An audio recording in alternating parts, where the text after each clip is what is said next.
पिंडराजोरा में पुलिस पर पथराव, बोकारो में मिले कोरोना के 5 नए मामले, चीराचास में एक ही रात में 2 घरों में चोरी। नमस्कार, बोकारो दिन भर में आपका स्वागत है। मैं हूं प्रियंका। चर्चा करेंगे बोकारो जिले की गतिविधियों की और होगी नजर धनबाद पर भी। पर सबसे पहले हेडलाइंस। पिंडराजोरा में पुलिस पर क्यों हुई पथराव, बताएंगे। लॉकडाउन के साइड इफेक्ट में एक ही रात चीराचास के 2 घरों में चोरी। बोकारो में मिले कोरोना के 5 नए मामले। ईद को लेकर बाजार की क्या है तैयारी, उसकी भी चर्चा करेंगे और बताएंगे कि क्या मामला है धनबाद विधायक के फर्जी पीए का, और भी बहुत कुछ। लेकिन पहले देश दुनिया का हाल। आरबीआई ने ईएमआई नहीं देने की छूट और 3 महीने बढ़ाई। आरबीआई गवर्नर शक्तिकांत दास ने अनुमान जताते हुए कहा कि 2020-21 में ग्रॉस डोमेस्टिक प्रोडक्ट यानी जीडीपी नेगेटिव में जा सकती है। एसबीआई ने ग्राहकों को सरबेरस बैंकिंग वायरस पर चेतावनी देते हुए कहा कि बड़े ऑफर या सूचना देने का दावा करने वाले नकली एसएमएस से रहे सावधान। अम्फान चक्रवात ने बंगाल में मचाई तबाही, लगभग 80 की मौत। पीएम मोदी ने किया हवाई सर्वे, बंगाल को 1000 करोड़ देने का ऐलान। अब चलते हैं बोकारो। बोकारो जिले के पिंडराजोरा थाना के नारायणपुर में शुक्रवार दोपहर को उस वक्त थोड़ा तनाव और अफरा तफरी का माहौल हो गया जब पुलिस पीसीआर टीम को लॉकडाउन के नियमों का उल्लंघन कर नारायणपुर मस्जिद में कई लोगों के इकट्ठा होने की सूचना मिली। सूचना मिलते ही पिंडराजोरा थाना इंचार्ज वहां पहुंचकर लोगों को लॉकडाउन के नियमों का पालन करने की बात समझाने लगे। तभी कुछ लोगों ने पुलिस से बहस शुरू कर दी और कुछ असामाजिक तत्वों ने पुलिस पार्टी पर पथराव भी किया, जिससे पुलिस वैन क्षतिग्रस्त हो गई। मौके की नजाकत को समझते हुए तुरंत ही अतिरिक्त पुलिस बल को बुलाया गया। बाद में पुलिस प्रशासन ने लोगों को समझाकर मामला शांत करा स्थिति पर काबू कर लिया। पुलिस पूरे मामले की छानबीन कर रही है। वो नारायणपुर में मस्जिद में पेट्रोलिंग के दौरान आया तो देखा कुछ लोगों को मस्जिद में इकट्ठा, तो थाना प्रभारी विमल लड़का ने मना किया कि आप लोग मस्जिद में ज़्यादा इकट्ठा नहीं हुआ। इसी में थाना प्रभारी से लोग उलझ गया। अभी हम लोग जांच कर रहे हैं। गाड़ी पर पथराव लोग किया है, गाड़ी का शीशा फूटा। शांति व्यवस्था बनाए रखने मैंने लोगों को समझाया जाएगा, लगाया कि आपके कोरोना में इकट्ठा होना आपके स्वास्थ्य के लिए हानिकारक है, कोरोना फैल जाएगा, इसलिए उन लोगों को सोशल डिस्टेंस बना करके बोला गया। इसलिए उनको समझाया जाएगा, समझा करके उनको बजाते रास्ते पर लाया जाएगा। नारायणपुर मस्जिद में आज कुछ लोग इकट्ठे थे और जमावड़ा था और अफसर इंचार्ज पिंडराजोरा यहाँ आए, उन लोगों को समझा बुझा रहे थे। इसी में लोग थोड़ा सा उनसे बहस वगैरह करने लगे और कुछ लोगों ने उनकी गाड़ी को शीशा उसा तोड़ फोड़ किया। 50 से 100 के लगभग होगी। लोग यहाँ जब मस्जिद में अपना इकट्ठा होकर नमाज उमाज का कुछ कर रहे थे, इसी में थाना प्रभारी पहुंचकर उन लोगों को समझा बुझा रहे थे कि अभी कोरोना है, अभी एकत्र होना नहीं चाहिए कोविड-19 में। इसी बातचीत के दरमियान उनके साथ ये सब बदतमीजी हुई। गाड़ी का शीशा वगैरह फूटा है, लेकिन कोई भी हताहत पुलिसकर्मी नहीं हुए हैं, दुर्घटना भी नहीं हुई है। ये जांच चल रही है। जांच में पहले तो समझाने बुझाने का प्रयास किया जाएगा कि कोविड-19 में एक जगह एकत्र होना अच्छा नहीं है स्वास्थ्य के लिए। उसके बाद जो भी जांच के क्रम में जो भी आवश्यक होगा उसमें हम लोग जो भी अगर कार्रवाई की बात होगी तो कार्रवाई भी किया जाएगा, लेकिन ज़्यादा से ज़्यादा इन लोगों को हम लोग समझाने का प्रयास करेंगे। बोकारो में 1 महीने बाद मिले 5 कोरोना केस। सभी डिस्ट्रिक्ट क्वारंटीन सेंटर में रह रहे थे तथा इनके सैंपल जांच के लिए भेजे गए थे। इनके कांटेक्ट में आए लोगों की जांच में प्रशासन जुटी है। कोरोना के कुल 5 नए पॉजिटिव मामले बोकारो जिले के भीतर आए हैं। इनमें से 4 व्यक्ति सीआईएसएफ के जवान हैं जो भुवनेश्वर दिल्ली राजधानी एक्सप्रेस से होते हुए बोकारो पहुंचे थे और इनकी हम लोगों ने रैंडम सैंपलिंग की थी। साथ ही साथ एक व्यक्ति इसमें से मुंबई के धारावी हिस्से में काम करते थे और वहां से लौट कर आए थे। ये 5 लोग 2 क्वारंटाइन सेंटर्स पे डिस्ट्रिक्ट क्वारंटाइन सेंटर पे रखे गए थे और साथ ही साथ जो इनके कांटेक्ट में जो भी लोग आए हैं उनकी ट्रेसिंग का काम चल रहा है। हम लोग उसकी डिटेलिंग कर रहे हैं और कई और लोग भी जो इनके साथ आए थे उनकी सैंपलिंग भी की गई थी और कई सैंपल जो है नेगेटिव आए हैं इनके साथ। जो है फिलहाल जो लोग छूट गए हैं या जो लोग इनके संपर्क में आए हैं उसको ट्रेस करने का काम जिला प्रशासन कर रही है। साथ ही साथ इन कंसर्न जो क्वारंटाइन सेंटर्स हैं उनमें भी जो है हम लोग और लोगों की सैंपलिंग करेंगे। ये पांचों लोग जो है पूरी तरह से एसिम्प्टोमेटिक हैं और काफी यंग एज ग्रुप को रिप्रेजेंट करते हैं। ज्यादातर की उम्र जो है इसमें 25, 30, 35 साल की उम्र है इसमें से। इसलिए मैं पुनः आपके जरिए लोगों से अपील करूंगा कि आप ज्यादा से ज्यादा अपने घरों के भीतर रहें, लॉकडाउन के रिगार्ड करें, जब तक जरूरी नहीं हो बाहर नहीं निकले, और जब भी बाहर निकले तो जो कवच के 3 फॉर्मूले हैं कि आपको मास्क पहन के अनिवार्यता निकले, सोशल डिस्टेंसिंग का अनुपालन करें और ज्यादा से ज्यादा दफे हैंड वॉश करें या सैनिटाइज करें। चीराचास में एक ही रात में 2 घर में चोरी। एक घटना चोरी की कल रात चीराचास के आराध्या गार्डन सोसाइटी के बंद घर में हुई। मिली जानकारी के अनुसार मकान मालिक लक्ष्मी नारायण, जो कि लॉकडाउन में दिल्ली में फंसे हुए हैं, उन्होंने वीडियो कॉल कर घर का निरीक्षण लिया। उनके घर में चोरों ने ताला तोड़कर चोरी की। मोटामोटी करीब 13 लोग अभी रह रहे हैं, 13 लोग शिफ्ट कर चुके हैं। 13 लोग अभी शिफ्ट कर चुके हैं। जैसा कि यहाँ से खबर आया कि यहाँ सामने वाले घर में एक चोरी हो गई, तो इसका पता कैसे चल पाया? सुबह में गार्ड ने मेरे को बताया कि ऐसा बात है कि चलिए भैया देख लीजिए वो ताला कटा हुआ है। तो मैंने आकर देखा कि ताला को काट दिए हैं लोग। लक्ष्मी नारायण सिंह नाम है उनका, जिनका मकान हुआ। और वो लोग अभी कहाँ पे हैं? अभी नोएडा में हैं, लॉकडाउन के चलते आ नहीं पा रहे वहाँ। अच्छा, तो उनके कोई भी परिवारजन यहाँ पे? यहाँ पर कोई परिवार उनके नहीं है। हाँ, प्रशासन सुबह में आई थी, देखे कर वो बोले कि ठीक है उनके लोग आएंगे तो फिर दोबारा आकर हम लोग इसको देखेंगे। लक्ष्मी नारायण सिंह का एक मकान है जिसमें कि वो लॉकडाउन के पहले गए हुए थे दिल्ली इलाज कराने के लिए। क्वार्टर खाली था काफी दिनों से, उसमें रात में ताला तोड़कर चोरी होने की बात बताई जाती है। निरीक्षण किए हैं, लेकिन क्या क्या सामान गया अभी कहा नहीं जा सकता जब तक उनके परिजन या खुद नहीं आते हैं। तो उनको खबर किए आप लोग? खबर किया गया, आ रहे हैं, उनके परिजन आ रहे हैं, वो खुद अभी सक्षम नहीं आ रहे। वहीं से 1 किलोमीटर के दायरे में दूसरी चोरी की वारदात चीराचास के बसेरा कॉलोनी में प्लॉट संख्या 24 में हुई। प्लॉट की खिड़की तोड़कर चोरों ने चोरी की वारदात को अंजाम दिया। मकान मालिक नागेंद्र तिवारी ने बताया कि चोरों ने लगभग 3 लाख रुपए के सामान चोरी कर लिए हैं। फिंगरप्रिंट एक्सपर्ट के साथ जिला पुलिस छानबीन में जुटी हुई है।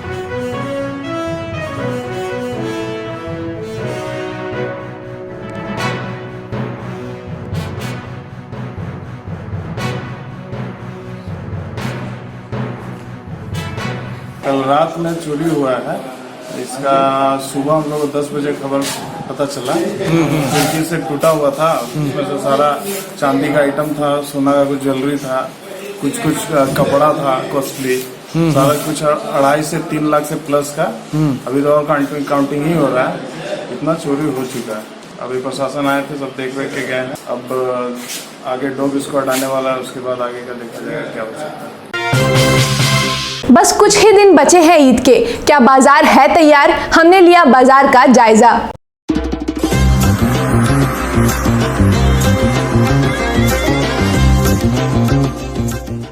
चांद के दीदार के बाद ईद का जश्न 23 या 24 मई की शाम शुरू होगी। जब भी ईद की बात होती है तब पकवानों में सेवइयों की बात जरूर होगी। ईद को लेकर बाजार में 1 या 2 नहीं, कई तरह के सेवइयाँ लोगों को आकर्षित कर रही है। लोकल या फिर ब्रांडेड सेवइयाँ, सबकी अलग अलग खासियत है। बाजार में सेवइयों की दुकानें सज गई हैं। 100 रुपये से 200 रुपये प्रति किलो तक सेवइयाँ की बिक्री हो रही है। ईद में रेडीमेड कपड़े और जूते खूब बिक्री होती थी, पर इस बार बाजार में कपड़े की एक भी दुकानें नहीं खुली हैं। ईद का त्यौहार अपने अपने घरों में ही मनाने की तैयारी चल रही है।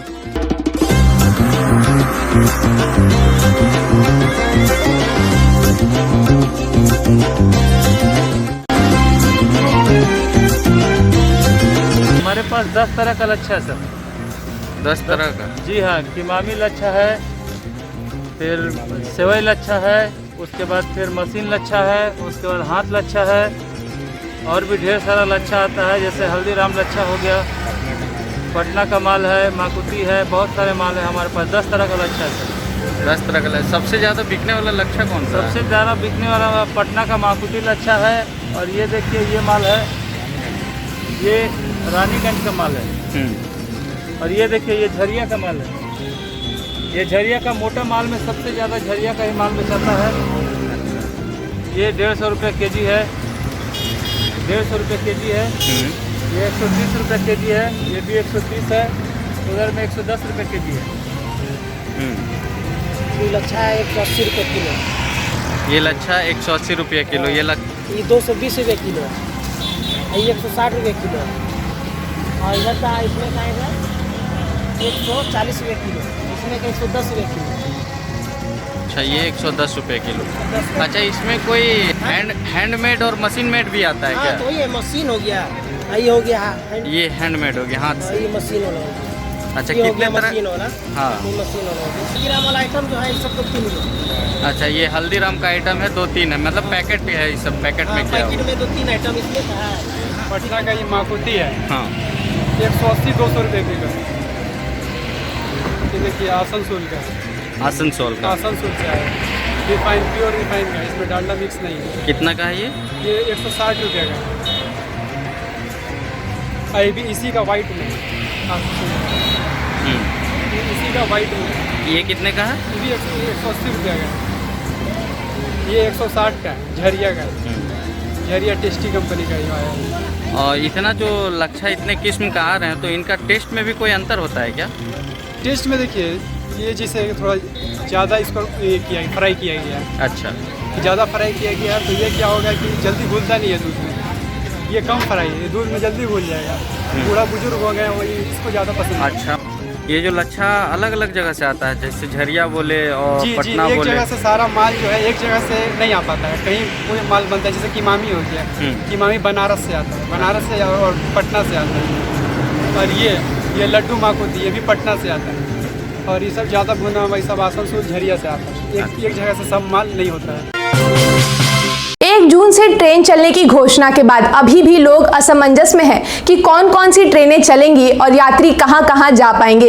इन चीजों की जानकारी लेने हमारे संवाददाता नया मोड़ पहुंचे। एक रिपोर्ट।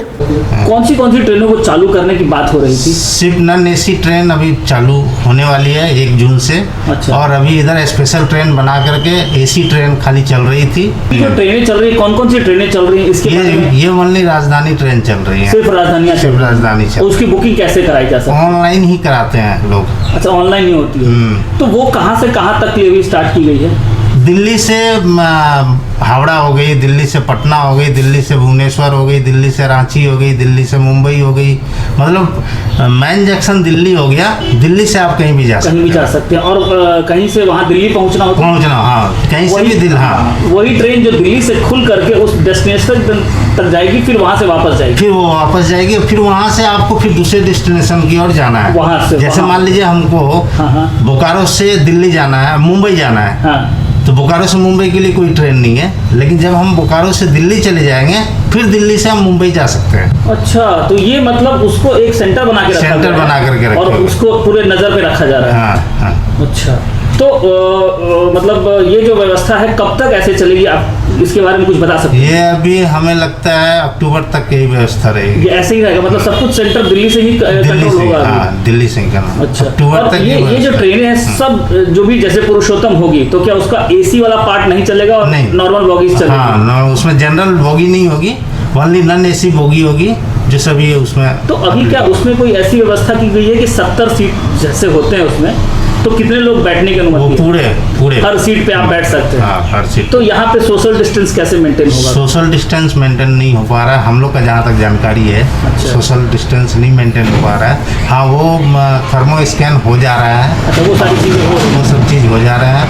और भी जो जांच होती है कोविड की, वो सभी कर लेते हैं। हम आपसे एक ये सवाल पूछना चाहेंगे कि ये हवाई के बारे में आप क्या जानकारी दे सकते हैं? हवाई यात्रा के हवाई अब चालू होने वाली है, अभी कोई ऐसा सर्कुलर आया नहीं है। सर्कुलर 1-2 दिन में आ जाएगा, क्योंकि पहले ही सरकार 31 मई तक की हर फ्लाइट कैंसिल कर चुकी है। ये जो यात्री टिकट सुविधा केंद्र नया मोड़ पर है, यहाँ पे हमने बात की, यहाँ पे अशोक जी से बात की। अशोक जी से बात करने के बाद बहुत अहम जानकारियाँ जो हमें प्राप्त हुई कि अभी जो ट्रेनें प्रारंभ की गई है वो सबकी शुरुआत दिल्ली से होकर के ही है।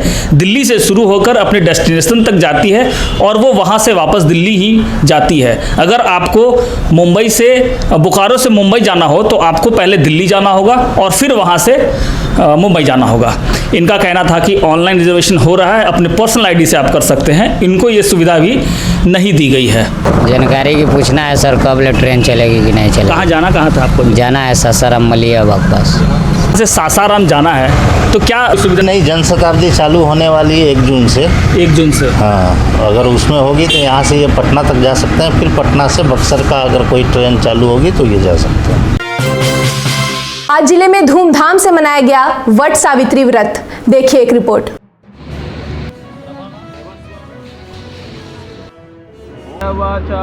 ये वट सावित्री का जो पूजा देखा जा रहा है कि कल भी बहुत जगह पे हुआ था, इसका क्या कारण? तिथि चूंकि कल इन कर चुकी थी। वट सावित्री का जो व्रत है ये लोकारीति और पारंपरिक तरीके से इस व्रत को मनाया जाता है। तो कुछ लोगों ने अमावस्या तिथि जैसे इन कर जाती है तो आप उस व्रत को नहीं कर सकते हैं, लेकिन हमारे यहाँ जो कि उदयमान का ही मुख्य महत्व है, तो हम लोगों ने इसको अमावस्या की उदयमान तिथि में इस व्रत को करने का संकल्प लिया है। तो कल कितने बजे से ये तिथि का प्रवेश हो चुका था? 9:55 से रात्रि में इस तिथि का प्रवेश हुआ है। तो उसके 6-7 घंटा पहले आप शुभ काम आपको, क्योंकि चतुर्दशी और अमावस्या दोनों का कल समावेश था। और इसका मतलब कब तक पूजन का आखिरी टाइम तक? आपको ये दोपहर में 12 बजे के पहले अगर शुभ अच्छा से प्राप्ति करना चाहते हैं लाभ, तो आप 12 बजे के पहले इस व्रत को आप अवश्य कर लीजिए। बहुत मान्यता है कि 14 की पूजा करता है, लेकिन यूँ पूजा एक पुस्तक मुताबिक अमावस्या की पूजा होती है। अब किसी को मान्यता होगा 14 का कल पूजा कर लिया, लेकिन विशेष का पुस्तक मुताबिक आज ही पूजा है। बहुत सारे लोग ऐसे भी हैं जो घरों में कर रहे हैं, तो उनके लिए क्या कोई नियम कानून है क्या? हाँ, नियम कानून है। यह कि जहाँ गाछ नहीं रहता है या किसी कारण से, तो घर में भी एक डंगरी रख सकता है। अगर डंगरी भी नहीं मिले तो सावित्री का दीवार में चित्र बना करके उसमें पूजा किया है। असल की ये पूजा करने के महत्व है। तो अभी जो वैश्विक महामारी चला हुआ, आप तो इसके बारे में क्या आपने इन लोगों को ज्ञान? को जहाँ तक हो सका ये लोग बताएं कि अलग बैठिए, मास्क लगाए, कोई मुंह झाँप लिया, सब बताए हुए हैं। कोई ऐसा कर भी रहा है। अब कोई भीड़ में नहीं भी किया, लेकिन ज़्यादातर सब कर रहा है। सबको डिस्टेंस किया हुआ है। इतना भीड़ आता कई लोग ने, सबका भीड़ ख़त्म किए, सब अलग अलग करवाए हुए हैं। देखते हैं, हम भी खुद में मैच लगाए हुए हैं। सबको समझा रहे हैं, मैच लगाओ, अलग बैठो, क्यों महामारी सबके लिए है। और ऐसा ये महामारी आज हमारी ज़िंदगी में पहली बार हुई है। ये व्रत अपने पति सत्यवान के लिए सावित्री जी की थी, उनके लंबी आयु के लिए और स्वस्थ रहने के लिए, अपने परिवार में सुख शांति के लिए। मेरा तो 19 साल हो गया। मतलब एक लेडीज़ के लिए बहुत ही ज़्यादा महत्वपूर्ण है, अपने पति की लंबी आयु के लिए, अपने पति की लंबी आयु की कामना के लिए किया जाता है। आप कितने सालों से ये व्रत कर रहे हैं? 20 साल से। बोकारो के ब्लडमैन हरवंश सिंह सलूजा को रक्तदान के क्षेत्र में एक बार फिर सम्मानित किया गया। राष्ट्रीय रक्तदान संगठन हरियाणा द्वारा ऑनलाइन माध्यम से उन्हें सर्टिफिकेट भेजा गया। कुछ खबरें धनबाद की।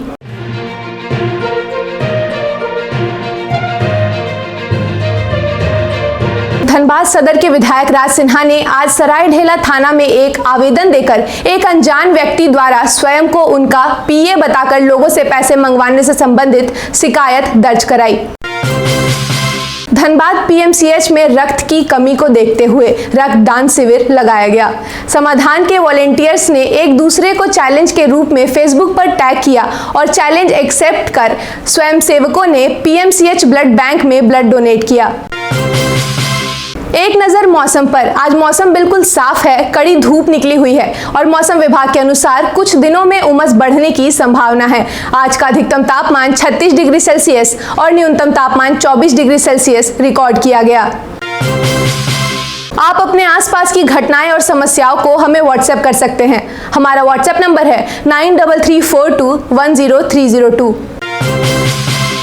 बदल गया बोकारो में। आज देखिए नया मोड़ की बदली हुई तस्वीर। फिर मिलेंगे बोकारो दिन भर में सोमवार से शुक्रवार रात 8 बजे। तब तक के लिए नमस्कार।